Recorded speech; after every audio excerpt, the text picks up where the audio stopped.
Charli XCX Alone Together is a documentary about Charli XCX herself going through the process of not only the pandemic, but also making her album How I Feel Now. Before I get to this review, leave for more fun content. Before getting ready for the moment, I decided to want to check this out because it's been on my watch list for a very long time and I do love this album. I'm a fan of Charli's music, and whenever I came across this album for the first time, my mind was blown in terms of this approach that I just absolutely love. The beat, the sound, the experimental approach, while also diving into her own sense of life. The way that this documentary dives into her music process of getting an album made in 5 weeks, knowing the fact that it would take over a year, is very impressive to see how far she has come as an artist to creating the music that she is very much well experienced in, while also having the mentality to even make this album happen from her house in quarantine. Even though it does come with problems, whether it be her mental health that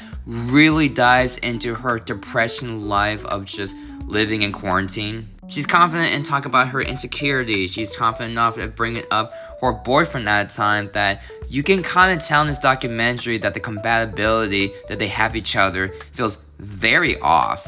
I like the editing of this film that has a lot of stylish approaches to this film that really makes it stand out, that I really like when it dives into like that internet culture and from its fan base. Which I do like that this documentary does talk about her fan base called the Angels that I never heard about until now. Which was really interesting to see this collaborative matter from its fans to Charli XCX, that they start making their own remixes or even helping her out in her own lyrics.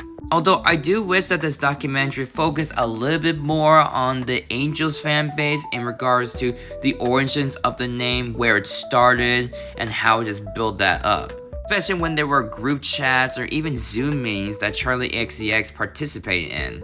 Other than that, Charli XCX Alone Together is a short yet briskly paced documentary film that I was super engaged to know about Charli's personal life, her process of making this album happen, and her connection with her fans. I give this film an 8 out of 10. If you like this review, leave a like, favorite, and follow more film review content.